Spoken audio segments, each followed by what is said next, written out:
Hello everybody, thanks for watching the video. We're back at it today. It's Memorial Day weekend. I gotta get this little truck going, this S-10. I've been putting it off to the side. I got a lot of projects going, not too much stuff to do, not enough time, you know how it is. No, you're not watching a robot. I have no background music playing because a couple weeks ago YouTube kicked my one video off for playing background music very softly. Very disappointing. So today I'm watching Chips, so hopefully nobody's got any Chips music going or anything, because I was going to watch a car race, a big car race today on Sunday, but somebody probably got rights to that too, so can't hear that in the background either. So thank you for watching. We're going to get started. I got a new gas tank for the S-10, and I also got a new sending unit because the old sending unit was not pumping any fuel out. It had power, but the pump was not working. I could have just bought the pump for $99 and replaced it, but instead, because there's a tiny bit of rust on it, my gas tank, I had two little pinholes in it from where the plastic sat. So I just decided to go the whole route. I got a new tank, and also a new sending unit for about $3, which wasn't too bad. Excuse me, it would have been a little bit cheaper, but for some reason, the one supplier didn't have it. So I have to get it shipped in from another supplier, so you have to pay a couple extra bucks. So we're going to get at it. I'll show you a couple things on the sending unit. This is my old tank here. I'm going to unbox this new tank. Everybody likes watching unboxing videos, so we'll get right at it.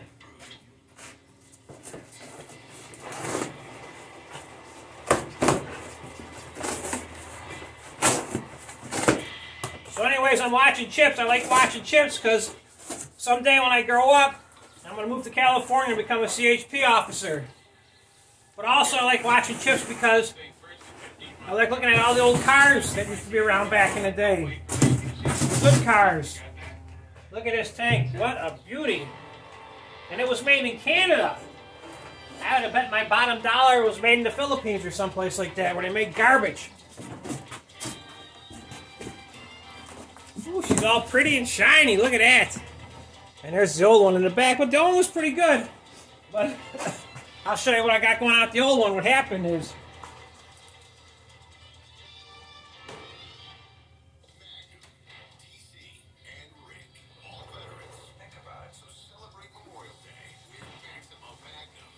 so I had to sneak out and go to my pile of collection of stuff. So anyway, this is the only little piece they put on the tank that originally came with the truck.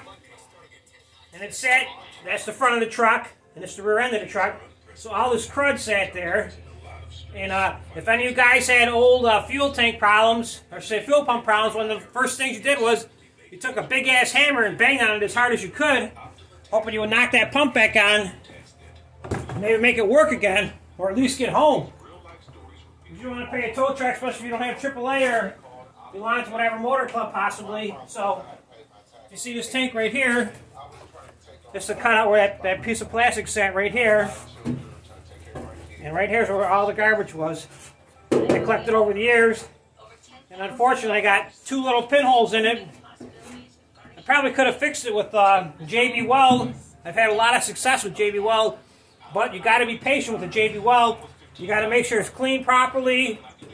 Cleaned even better. And then you got to give it a couple days to harden. Especially if it's cold out. If it's below like 70 degrees, you got to wait a little bit longer than normal, just for the sake that if you rush it, which I always did, it's probably going to leak because it's not going to set up and cure properly. But like I said, I did have a lot of luck with those little products. I'll save these two little pieces right here. I got the old, let me put the new sending unit down so I can show you. But if you got this style, right here, this is $99 for this little electric fuel pump. You just unclip this one clip right here. And there's two little bolts that hold it on. And it'll pop right out and you just put it back on. And plug that little plug back in. And then this plugs into your wiring harness on the truck. And you're back in business. So you can just get this piece for $99. But like I said, it wasn't too rusty, but for a difference in price, I just said, let's get everything new, because I hope I take this truck and make it into next year or the year after, and make it into a little swap. But so far this year, things have been going as I'm going, as I want them to go. So this is a new guy right here. It's a beauty. When you get the package, it comes with this little, that's your float. So that's empty. When it's up in the air, you got a full tank, and that's how you read. But if you ain't got this ground connected properly, you're not going to get a reading. So that's the first thing you check. If your fuel gauge doesn't work, you got to look for the ground wire. That's the thing. And it's just a simple wire that plugs back into the factory wiring harness to give you power. So what you got to do is this little arm right here, with the float, you can see a little nipple sticking out. You got to put it on because it comes off to the side in the box. The directions tell you. So all you just do is you just slide it in here, and it clips into this little. It clips right into this. There's like two little clips that hold it together. If you put it through on the outside, it'll work for the first 5 minutes, and it's just going to vibrate off and it won't work. So make sure you put it in from this way in. If you come this way, you're not going to get it. So this way in, and like I said, it clips right to those two clips that hold it in place. So we're in business. Got a new tank. Oh, also another thing I recommend. I'll show you under the truck. You follow these. This supposed to be some kind of a breather. Just for a little one. This is like a return line. I guess if you get too much pressure, gas, it kicks back to the tank. This one shoots it out. And then this big guy right here, the biggest one, he hooks up to you where you fill the gas on your filler neck in case you get too much gas. Instead of shooting on the ground, it'll shoot back into the tank right there. So, but what I did is I took the actual pressure line, I marked it with a little piece of orange duct tape, just so I know which one for sure I'm putting it on, because I want to make sure I'm getting it the right way. And I don't want to drop the tank again, but it'll be a lot easier this time taking the tank on and off because of the fact that there's no gas in it. It's super light. So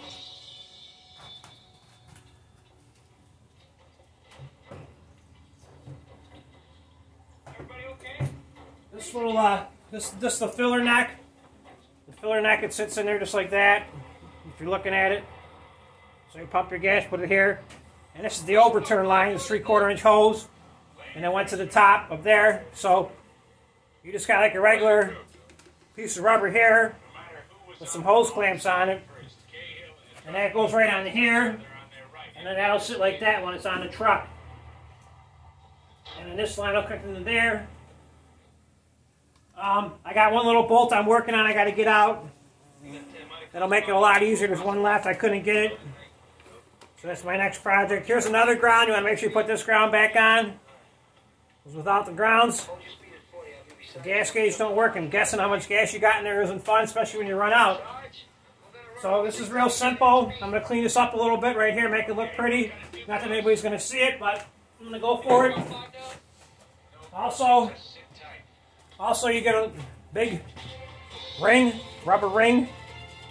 That just sits right on the top of the gas tank, right here. It just sits right on there. You push it in. You're good to go. Just checking it out. And everything looks pretty good. There's the old ring on here. It just sat on there. You probably could save this gas tank or use it if you wanted to try, but I'll keep it just in case somebody needs one. I'll give it to them. They could fix it. But so you put that rubber ring on.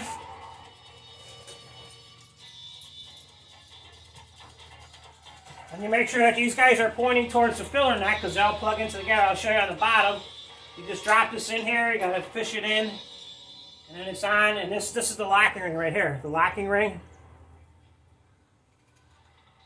that holds it in place, and that just screws in here. And there's 3 tabs up here. When I get to that part, I'll show you putting it together. Pretty simple, nothing too complicated. Just gotta find the time to get it done, get it going. So I hope you're enjoying the video. It's a beautiful day finally. We had a rainy day on Friday. It was so cold I thought it was going to snow up here in Buffalo. But it didn't. Good thing, but hey, you never know. I got to clean up my shop. my garage, my storage shed, my pole barn, whatever you want to call it. It's a big mess. Just haven't had the time. Been pretty busy. Got 500 things to get done. And only so much time in a day. So, what can you do? So I'll take you under the truck real fast to show you what I got going on. Okay, so here I am. I'm under the truck. I'm so sick and tired of working on gas tanks, especially on that 2004 2500 HD. It was quite the huge pain in the butt. So, if you follow these lines, I took that little orange tape and put it on here. This is a fuel-injected line. Takes the pressure. Recommend spending an extra $2 or $3. I know it's expensive, but you want to do it once and do it right, hopefully. So I put that little piece of orange tape on there, just so I know that one connects to the other piece of the orange tape I put on it. So when I slide it up in here, and then we got this one right here. There's a return line. And this little cute guy, I guess he's just like a EGR crap or something. It sucks a little stuff out of charcoal canister, possibly. So that's what it looks like on the truck. I got one of my straps right there. The strap screws in up to there with the bolt. I saved the bolts. The bolts came out pretty easy. They were not too bad. This right here. That's your little plug that plugs into the fuel pump. Real quick and easy, nice little two-pronger. Plugs in there. This wire right here. This wire goes to the ground. It's on top of the new one. Without that wire, your gas gauge isn't going to work. So, like I said, I'm sick and tired of working on gas tanks, but hopefully after this one, I'll be done for a while. Let me take it back off. We'll go back into the garage and see what we got going on there.